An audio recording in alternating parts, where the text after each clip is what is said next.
بسم اللہ الرحمن الرحیم۔ السلام علیکم۔ یہودیوں کی چیرہ دستیاں۔ عبداللہ بن سلام کے علاوہ یہودیوں میں سے کسی نمایاں شخصیت کا ایمان لانا صحیح روایات سے ثابت نہیں، اور یہود کی فطرت کو دیکھتے ہوئے یہ بات تعجب خیز بھی نہیں کہ جن لوگوں نے اپنی ہی قوم بنی اسرائیل کے متعدد انبیاء قتل کر ڈالے ہوں، ان سے یہ توقع نہیں کی جا سکتی کہ وہ ایک عربی نبی پر ایمان لاتے اور اس کی اطاعت اختیار کرتے۔ بزدل اور بد فطرت لوگ اگرچہ کھل کر سامنے نہیں آتے، تاہم سازشوں کے ذریعے مسلمانوں کو زج کرنے کا کوئی موقع ہاتھ سے نہیں جانے دیتے تھے۔ ایک یہودی تھا، شاس ابن قیس۔ اس کو انصار کا اتحاد و اتفاق ایک آنکھ نہیں بھاتا تھا اور ان میں پھوٹ ڈالنے کی کوشش میں لگا رہتا تھا۔ انصار کے دو بڑے قبیلے تھے، اوس اور خزرج۔ اسلام لانے سے پہلے ان میں شدید عداوت تھی اور دونوں میں جنگ بواس جیسی مہلک ترین لڑائی ہو چکی تھی، مگر سرکار دو عالم صلی اللہ علیہ وسلم کی تعلیم و تزکیے نے ان کی نفرتوں کو محبت سے اور عداوتوں کو دوستیوں سے بدل دیا تھا۔ ایک دن شاس نے اوس و خزرج کے مختلف افراد کو ایک جگہ بیٹھ کر بات چیت کرتے دیکھا تو اس کے سینے پر سانپ لوٹ گیا۔ کہنے لگا، اگر انصار کے اتفاق کا یہی حال رہا تو ہمارے لیے مشکل ہو جائے گی۔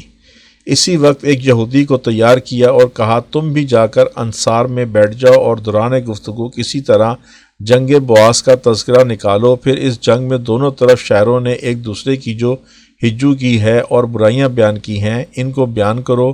امید ہے کہ ماضی کی یاد ان کے جذبات کو بھڑکا دے گی اور آپس میں لڑ پڑیں گے۔ اور یہی ہوا۔ جو ہی اس فتنہ پرداز نے جنگ بواس میں کہے گئے اشعار پڑھنا شروع کیے، اوس و خزرج ایک دوسرے پر برتری جتانے لگے۔ پھر بات بڑھتے بڑھتے اس حد تک پہنچ گئی کہ دونوں فریق چیخ چیخ کر اپنے مددگاروں کو بلانے لگے اور تھوڑی ہی دیر میں دو قبیلے مسلح ہو کر مقابلے کے لیے صف آرا ہو گئے۔ سرکار دو عالم صلی اللہ علیہ وسلم کو اس صورتحال کا پتہ چلا تو چند مہاجرین کو ساتھ لے کر فوراً اس جگہ پہنچے جہاں اوس اور خزرج میں لڑائی چھڑا ہی چاہتی تھی، اور فرمایا، اللہ سے ڈرو، اللہ سے ڈرو۔ یہ کیا جاہلیت کی باتیں شروع کر دی ہیں تم لوگوں نے، حالانکہ میں تمہارے درمیان موجود ہوں۔ کیا تمہیں یاد نہیں رہا؟ اب تم اسلام لا چکے ہو اور اس کی برکت سے زمانہ جاہلیت کی دشمنیاں نیست و نابود ہو چکی ہیں۔ اب تو اللہ تعالیٰ نے تمہارے دلوں میں محبت و الفت ڈال دی ہے اور تمہیں آپس میں بھائی بھائی بنا دیا ہے۔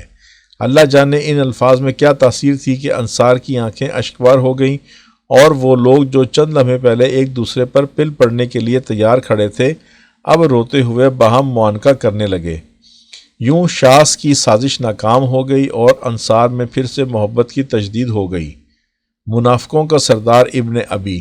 مدینہ منورہ میں جس شخص کے ہاتھوں سرکار دو عالم صلی اللہ علیہ وسلم کو حد سے زیادہ دکھ اور تکلیف اٹھانی پڑی، اس کا نام عبداللہ ابن ابی تھا۔ منافقوں کا سردار، سامنے جی صدقے کرنے والا اور پس پشت انتہائی دل آزار باتیں کرنے والا، ہیلوں بہانوں کا ماہر، دروغ گو، چرب زبان اور جھوٹی قسمیں اٹھانے میں بے باک۔ سرکار دو عالم صلی اللہ علیہ وسلم کے ساتھ اس کی غیر معمولی عداوت کا سبب یہ تھا کہ آپ کے مدینہ تشریف لانے سے پہلے اہل مدینہ اس کو اپنا بادشاہ بنانا چاہتے تھے۔ تاج وغیرہ بن چکا تھا اور رسم تاج پوشی کی تیاری ہو رہی تھی کہ اچانک آپ کی آمد سے یہ سارا پروگرام درہم برہم ہو گیا، اور سر پر تاج سجانے کی آرزو ابن ابی کے دل ہی میں گھٹ کر رہ گئی، کیونکہ لوگوں نے عملاً اس بے تاج بادشاہ کو اپنا تاجدار مان لیا تھا جس کے نالین کا نقشہ تاجوں کی زینت بنا، اور شاہوں نے بصد احترام اس کو اپنے سروں پر رکھا۔ تاج و تخت سے محرومی کا صدمہ ابن ابی کے دل میں کانٹے کی طرح کھٹکتا رہا اور اس کو سرکار دو عالم صلی اللہ علیہ وسلم کی عداوت پر اکساتا رہا۔ پہلے پہل تو وہ اعلانیہ مخالفت کیا کرتا تھا، چنانچہ ایک دفعہ جب آپ مسلمانوں، یہودیوں اور مشرکوں کی ایک مخلوط اجتماع میں دعوت حق دینے کے لیے تشریف لے گئے تو ابن ابی نے آپ کی گفتگو سن کر نہایت گستاخانہ انداز میں کہا کہ ہمیں تمہاری باتوں سے کوئی دلچسپی نہیں ہے۔ جو کچھ بیان کرتے ہو اگر حق بھی ہو تب بھی ہماری مجلسوں میں آ کر ہمیں نہ ستایا کرو۔ تم جا کر اپنے گھر میں بیٹھو، اگر وہاں کوئی تم سے ملنے آئے تو اس کے سامنے بے شک بیان کرتے رہو۔ حضرت عبداللہ ابن رواحہ بھی اس محفل میں موجود تھے۔ انہوں نے ابن ابی کی یاوہ گوئی سن کر کہا، نہیں یا رسول اللہ، آپ ہماری محفل میں تشریف لایا کریں اور ہمیں نصیحت کیا کریں، ہمیں تو آپ کی باتیں بہت اچھی لگتی ہیں۔ اس پر وہاں موجود لوگوں میں ہنگامہ برپا ہو گیا۔ بڑی مشکل سے سرکار دو عالم صلی اللہ علیہ وسلم نے تمام فریقوں کو ٹھنڈا کیا۔ واپس آ کر آپ نے حضرت سعد ابن معاذ سے سارا واقعہ بیان کیا۔ حضرت سعد نے کہا، یا رسول اللہ، ابن ابی سے درگزر فرما دیجئے، کیونکہ ہم لوگ اس کو بادشاہ بنانے کی تیاریاں کر رہے تھے۔ آپ کی تشریف آوری کی وجہ سے وہ اس اعزاز سے محروم رہ گیا اور اسی لیے اس طرح کی باتیں کر کے اپنے دل کی بھڑاس نکالتا ہے۔ سرکار دو عالم صلی اللہ علیہ وسلم تو مجسمہ رحمت تھے، اسی وقت معاف فرما دیا۔ ایک اور مرتبہ سرکار دو عالم صلی اللہ علیہ وسلم اپنے دراز گوش پر سوار ہو کر ابن ابی کو دعوت اسلام دینے گئے۔ آپ کے ساتھ چند صحابہ کرام بھی تھے۔ جب ابن ابی کے پاس پہنچے تو اس نے نہایت تحقیر آمیز لہجے میں کہا، مجھ سے پرے ہٹو، تمہارے گدھے کی بدبو سے میرا دماغ پھٹا جا رہا ہے۔ ایک عاشق رسول انصاری نے جواب دیا، خدا کی قسم، رسول اللہ صلی اللہ علیہ وسلم کا گدھا تجھ سے زیادہ خوشبودار ہے۔ اس موقع پر بھی ابن ابی کے حامیوں اور سرکار دو عالم صلی اللہ علیہ وسلم کے صحابہ میں جھگڑا ہو گیا اور ہاتھا پائی تک نوبت پہنچ گئی۔ غرض یہ کہ ابن ابی ابتدا میں کھل کر سرکار دو عالم صلی اللہ علیہ وسلم کی مخالفت کیا کرتا تھا، مگر جب اسلام کثرت سے پھیل گیا تو کھلی دشمنی برقرار رکھنے کی جرأت نہ کر سکا، اس لیے بظاہر مسلمان بن گیا اور اسلام کی آڑ میں اہل اسلام کی جڑیں کاٹنے کی کوشش میں لگ گیا۔